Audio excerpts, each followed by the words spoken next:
I scaled my music business from $25,000 in credit card debt to $20,000 a month in 7 months. And then I doubled my business the next year, charging artists $3,000 to $5,000 each. So the main vehicle that I used was paid ads and one single high ticket offer. So this is going to be perfect for you if you're a expert in music and you're offering some kind of product or services, right? So you're in a situation where you're already making money with music, which is great. You have gotten to a point that you probably understand that probably less than 1% of anybody who's tried to do music has gotten to. You go to the grocery store and the gas station and pay your bills with music money, which is great. You're either doing production services, you're selling maybe digital products online, whatever it is, it's in music. And you're making money, which is cool, but the problem is you're stuck. You're stuck and you're not able to scale your business, and it's probably been like this for a really long time. And you've got way more urgency to scale your business and actually do something with your music than, I don't know, let's say a musician who is working a 9 to 5. You're not comfortable. You're an entrepreneur. You have an entrepreneurial growth mindset.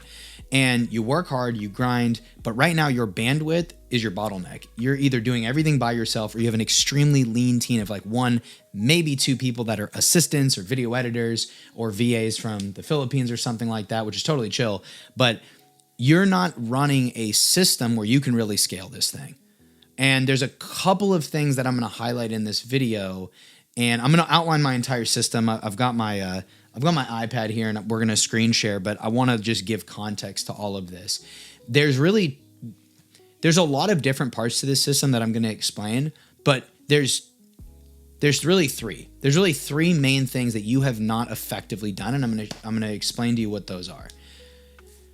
So you've probably grown your business, and it's probably, maybe you've done some paid ads, but you've probably mostly grown your audience and business organically, meaning you didn't spend money to grow your audience. You've probably done a lot of content. It's maybe been some word of mouth, whatever it is. And that, by the way, kudos to you. Like, that alone is very difficult to do, right? I know I certainly didn't do that. I didn't grow organically. But the problem is you probably realize that with organic comes a challenge, which is you don't have qualified leads, right? So that's why you're selling cheap things, maybe less than $1,000. Like, you probably, I'm going to go out on a limb here and guess that you probably have never sold anything for 4 figures. And maybe you have a couple of times, but you certainly didn't build your business doing that. You've built your business on selling having a lot of transactions that are 3 digits, 2 digits, or 1 digit. I'm talking about the amount of money somebody spends, right? Like, you probably don't have very many customers where their LTV, lifetime value of them, is more than $1,000. Maybe if you've been doing it long enough, but chances are probably not too many. And so that already actually covers 2 of the 3 things, which is number 1, you either don't have a high ticket offer at all. And the reason you don't have a high ticket offer is you know what the words high ticket mean. You've probably bought high ticket before, but you don't even have the mental bandwidth to figure out what that would be. But the second is you have a limiting belief, which is based on what you see within your world, which is your audience that you've grown organically. Dude, you don't have a lot of qualified leads. And I get it. I've been there too, and I've seen that. Most musicians, especially artists, they're broke. They don't have a lot of money. And so you've grown organically. You didn't control the traffic. That's why organic growth it's detrimental, because it's free, but you don't control the traffic. You don't get to control how qualified the leads are, right? So first of all, you probably don't have a high ticket offer. And even if you have a high ticket offer, because your audience is mostly full of broke people, you haven't been able to consistently scale a high ticket offer. So you've gone with mid ticket, which is 3 digits, anywhere from $100 to $999 is mid ticket.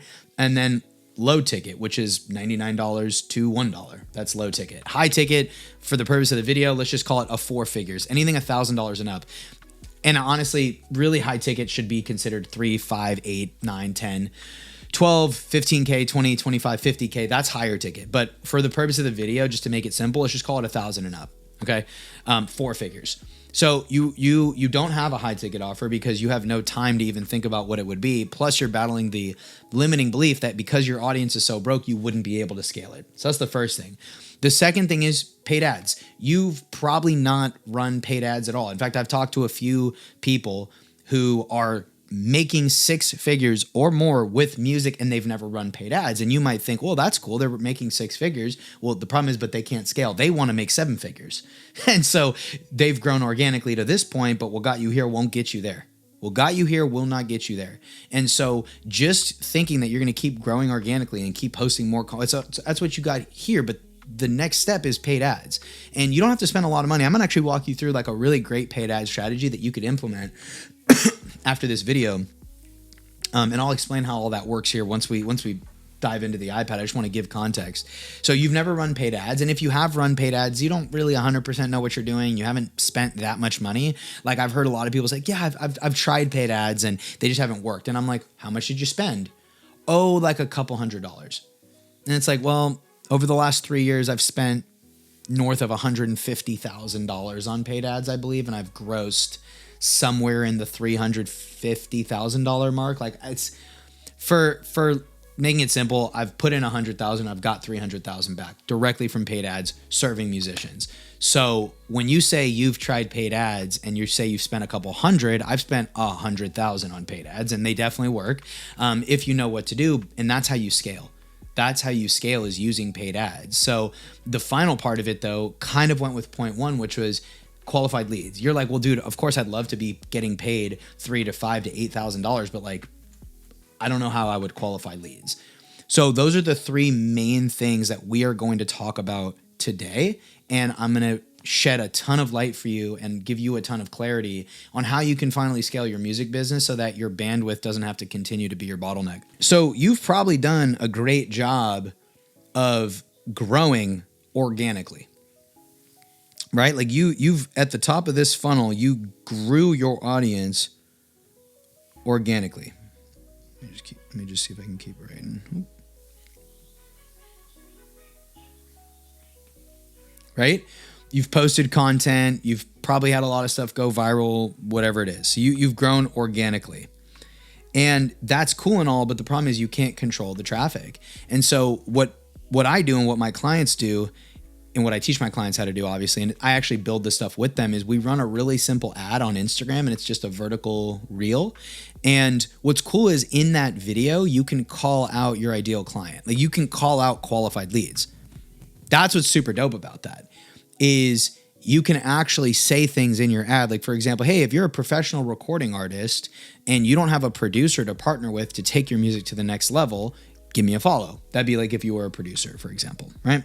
So that's just a quick example. One of my clients, Ange, is using something similar to that, and she's doing $10K a month as a 21-year-old music producer. She went from $2K to $10K a month in about 5 months. Pretty cool. So that'd be an example. And I'm going to actually give you another ad strategy that this would only work if you already have an audience, and it would be retargeting ads. So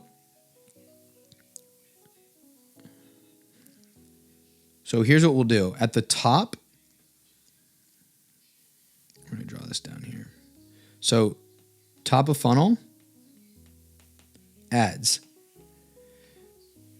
And you can do a follow ad like what I just talked about. You can also do a retargeting ad. Now, technically speaking, a retargeting ad isn't top of funnel. Technically, a retargeting ad would be here in the middle of funnel because it's people who've already seen you.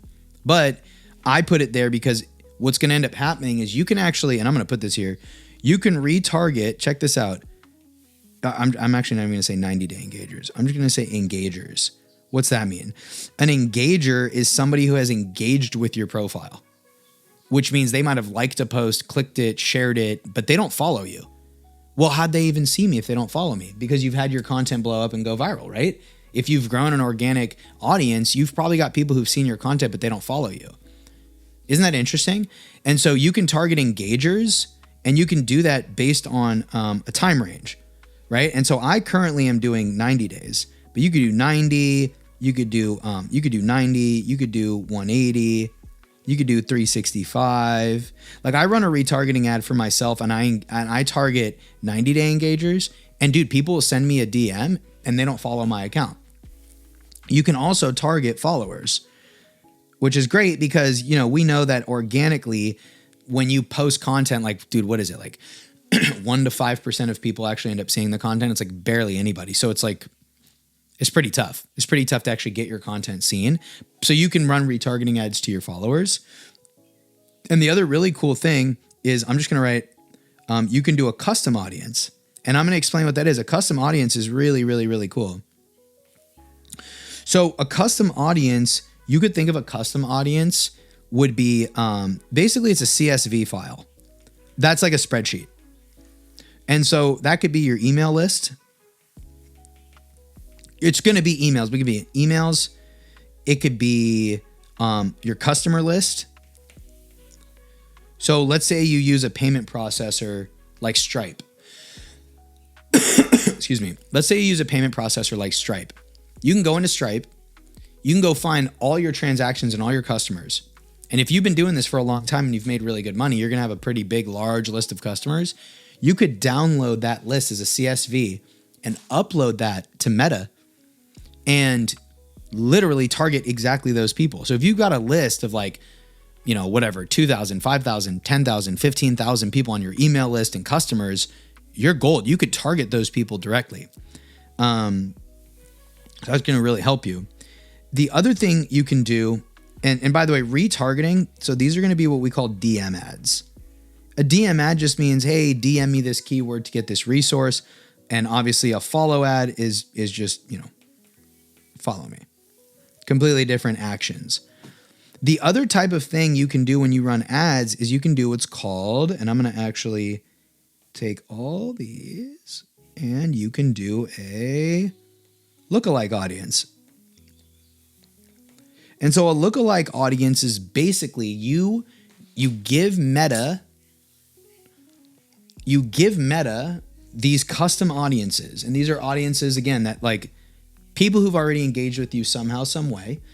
And you could say, hey, Meta, take these people here and find me other people like that. So technically, a lookalike is a cold audience.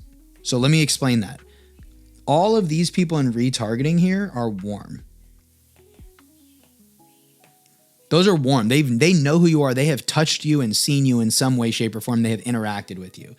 Cold means they've never interacted with you. They literally don't know who you are. But what's great is if you take your warm audience, give it to Meta and tell it to make a lookalike, you're taking a cold audience, but it's based on people who've done things with you.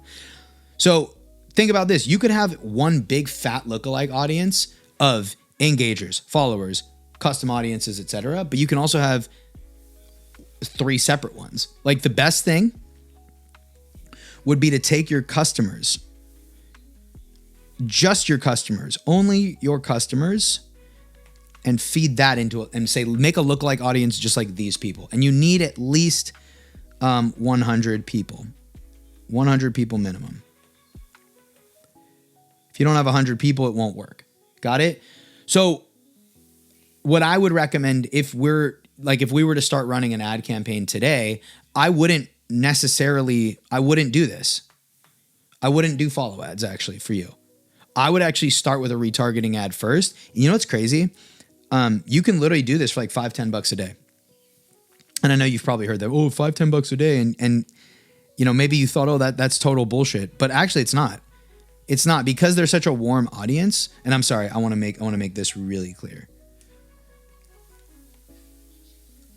I want to make this really clear.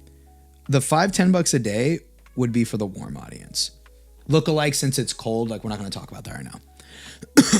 So you really can just do $5-10 a day. And it's crazy. I actually have, I have an ad that I'm running that's a retargeting ad, and it's literally a single image. Like I kid you not, I don't have the image right this second, but I will draw it out for you. It's literally a single image on Instagram stories. So it's only on Instagram stories, and it says like, it's got some text. It says music producers, and it's got like me. Oh my God. How good's my drawing skills, right? And it's got me, and it's got like some text, and then it's got like some other text of like, DM me the keyword. That's it. And it only is IG stories. That's it. It does not show up anywhere else. this ad, I spend $10 a day,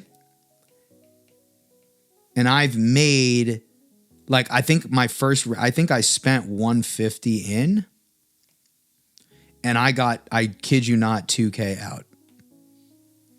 Can you believe that? Off just $150 of ad spend. You know why? Because I have a high ticket offer. And for this one is only the 90-day engagers. Oh no, wait, it's 90-day engagers plus followers. But the people who came in and gave me this money, they weren't following me. Crazy, huh? So, dude, I don't know why I'm not drinking enough water. I think that's the problem. So, dude, that is literally just covering one of the 3 parts of this today, which we literally just now only covered ads. That is all we covered today. That is all we've covered so far, is just ads. But it's super simple to do that. Now, in terms of actually having a high ticket offer, I'll probably make another video on my channel. I have a video on my channel talking about how to create a high ticket offer. So, you know, just to save time today, I'll go ahead and skip it for now. And maybe I'll make another video about it. But for now, like, just to save you time, I'll go ahead and skip it. The next thing I do want to talk about, though, is I really, really, really want to talk about qualifying leads. Because I guarantee that's one of the biggest problems that you're having with even conceptualizing a high ticket offer. And actually, that wouldn't even go into the middle of funnel. That would begin to go into the bottom of funnel, which is converting. Right? And that's going to be right here. Right? So let's just kind of refer back to our amazing diagram. We start here. Oops. We start here with ads, and we just talked about it. It could be retargeting or follow. Here, I'm going to zoom in. This is going to be content. And then in here, we're going to qualify. I'm just going to put qual in DMs. So we qualify them in the DMs. So it's really simple how this process is going to work. I'm going to draw this out for you. First, let's start with the DMs. In the DMs, you're going to ask, it sounds like it's so obvious, but in the DMs, you're going to ask a series of questions. And people want to know, are you doing this? Is an appointment setter doing this? Is it AI or ManyChat? Here's what I recommend. Okay, so as of right now, and today's October 30th, 2025.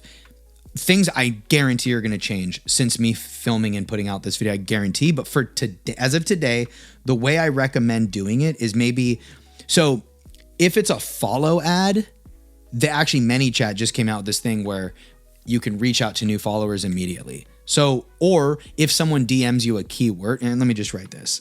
Let me write follows and, I'm just going to say follows and inbound. What do I mean by that? Inbound would be inbound keywords. So ManyChat with ManyChat. By the way, dude, I don't even have ManyChat set up. I'm about to get it all set up. I have Go High Level. So I'm going to start using Go High Level. But with ManyChat, when somebody follows you, you can have it send out a message immediately and deliver them like a free asset or a free resource, which is super dope. So it starts with that with ManyChat. And then from there, oops, let me just do a little bit. From there, you can do a human appointment setter or AI bot. But it's not tested a lot yet. And I don't use AI yet. I haven't used an AI appointment setting bot, but I do know a couple of people who do. And I personally, in my opinion, think that in the next 6 months or less, everybody's going to have an AI appointment setter in their DMs. But it's cool because it's an AI bot, but the person who's DMing you doesn't know. It doesn't show up like that weird gray box. You know what I mean? You know when like ManyChat sends you a message and it's like a gray box and then it's like, oh, you know it's ManyChat? That's what's going to happen here probably with your opener. But with this AI bot, it doesn't show up like that. It actually looks like a real message. And it's crazy because it can give you the AI bot will know what the person is saying and will respond accordingly. Now, again, it's untested and it's still pretty new, but there's a lot of different AI bots. Like you can set one up through ManyChat. Don't know how, by the way. I'm just telling you, I don't know how. You could do it on GHL, which is called Go High Level. And you can also, there's one called CloseBot, which can connect to GHL or ManyChat, I believe. CloseBot AI. That's probably going to be the one I set up because I've heard really good things about CloseBot. But yeah. So what you're doing though is you got to qualify them in the DMs. And that's the biggest thing is people don't know how. And it's really simple. Like first, start with an opener. Hey, thanks for the follow. How's music going? Hey, thanks for the follow. Wanted to send you this free resource. Or if they come in with a DM keyword, it's like, hey, thanks for sending me the keyword. What's your best email so I can send you over this resource? Then you've got discovery. And it's really simple. With discovery, you want to start with what's your current situation, current goals, challenges, and I'm going to walk you through how to qualify people, urgency, and then pitch the call. I'm going to walk you through this real quick. So when you're in the DMs with people, ask them what their current situation is. Like, hey, tell me a little bit about where you're at with music. I like to start kind of broad. Hey, like, tell me a little bit about where you're at with music, and then I'll go in a little bit more. Okay, so I'll give you an example. If you're a music producer and you want to sell custom production for $1 or $2K per song, and you're in the DMs with somebody, really simple. Hey, tell me about where you're at with your music. Boom. You can also say, hey, how are you currently getting production, mixing, and mastering done as of right now? That's current. Then what you want to do is you want to also sprinkle in qualifications. And so you want to ask them things like, hey, are you doing music full time? And wait and see what they say. Now, most of the time, they're probably going to say no. Oh, cool. So if music isn't full time, what are you doing for work until music becomes full time? Now, if they say they have a job, I work, I don't know, I do IT, I do sales, I work at whatever. Like they have some kind of a job. Great. You know now that they have a job. Right? Or if they say, hey, I'm unemployed. Well, okay, if they're unemployed, don't book a call with them, right? So, and then if they say they make a full-time income with music, be like, oh, cool, how much are you pulling in a month with music? Now, if they're like, oh, I pull in a couple hundred a month. Okay, you just said you're doing it full-time, but you only pull in a couple hundred a month. Probably a problem there. So you want to ask those things, like, what are you doing for work? How much money do you have? One of my clients, Ange, who's doing the 10K a month, she actually asked people right in the DMs, hey, if you were to partner up with a producer to help take your career to the next level, what would be your budget to invest? And she's like, I don't book calls with people if they say anything less than $500. And she doesn't, her core offer is not $500. It's more than that. But at $500, she can do split pays. She can create some monthly recurring revenue. So it's like, I'll do that. But if someone's like, oh, I have no money to spend, or maybe a couple $100, you just won't book a call with them. It's pretty cool.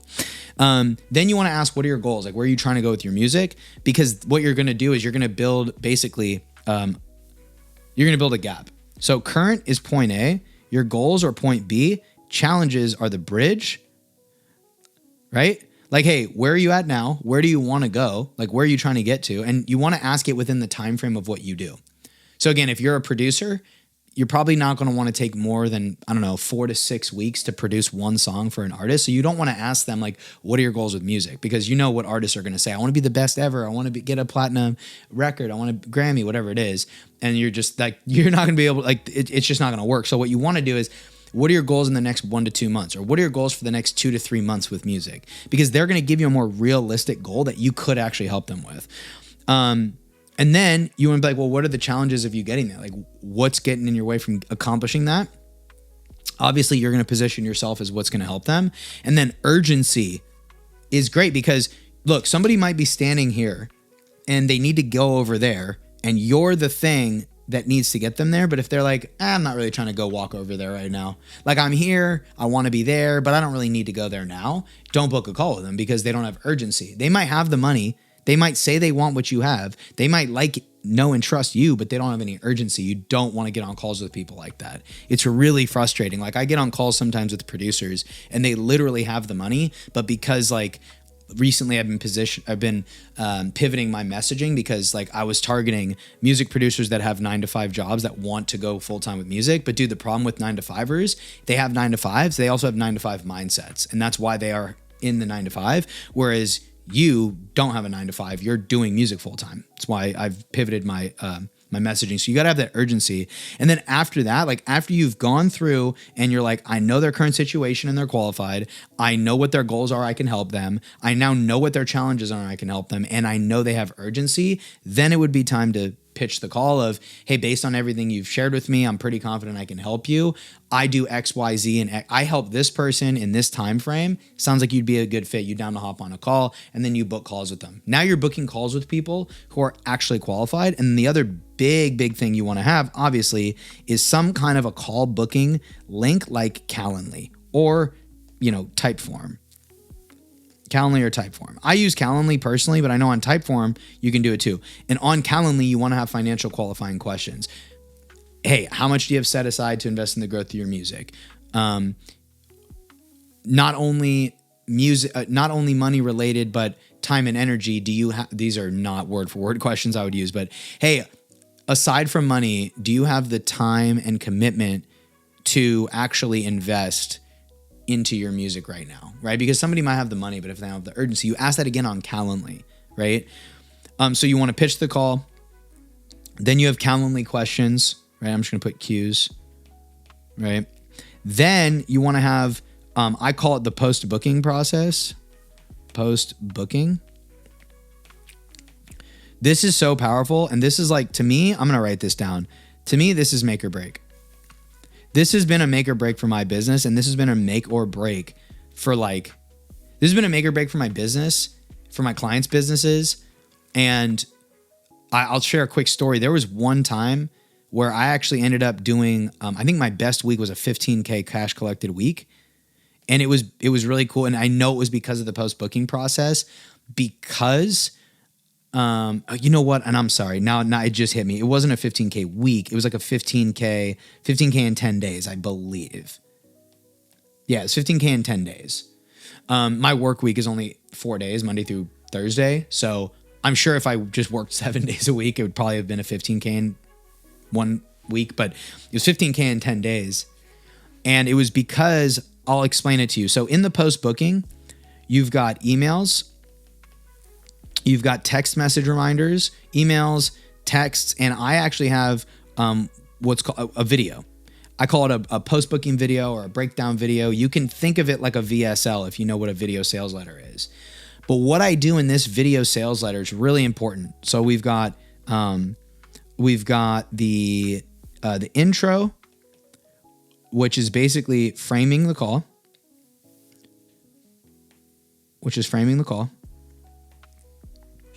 We've got the intro. We've got the who this is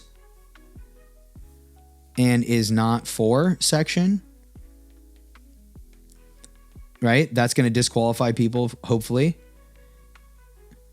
Then you've got your pillars of what your actual offer is, which we didn't get into how to really frame a high ticket offer.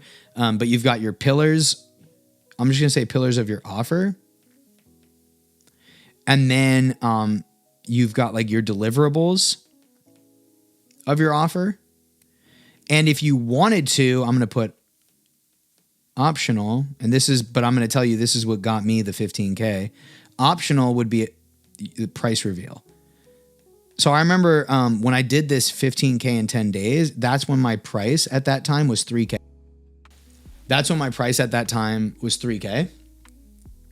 And I did a price reveal at the end of my video. And that was really powerful because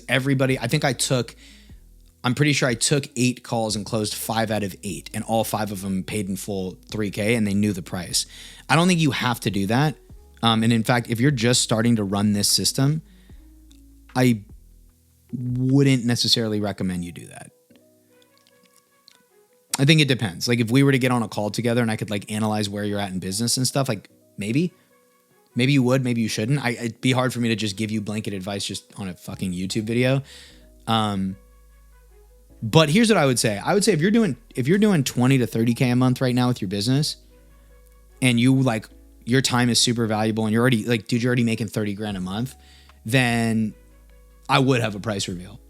Especially if you've got a lot of, I hate to use the word clout, but let's just say you have leverage. If you've got leverage with your brand, so if you've got tens of thousands or hundreds of thousands of followers, huge brand, lots of abundance, you're already making money, you have money in the bank, and like people really want to work with you, then yeah, actually I probably would have a price reveal. But if you don't have a big audience, if you don't have an extremely loyal audience, and we're still in the stage where you need to build that audience up, and like you kind of, you're really looking to scale, like you really are looking to scale, then maybe I would hold off on the price reveal and just wait to customize it on the call with people. So anyways, I just wanted to share all of this with you to really help you understand that, it's not that artists are broke. It's not that the game is messed up. The reason that you're stuck is you just haven't done these types of things. You probably don't have any of what I just talked about in your funnel at all. And so I hope that this video helped. I hope that this video shed some light for you. And would love to communicate with you. If you have any other questions, you could find me on Instagram at LazyTheGifted. Awesome. Appreciate you, and hope to see you on the next one. Peace.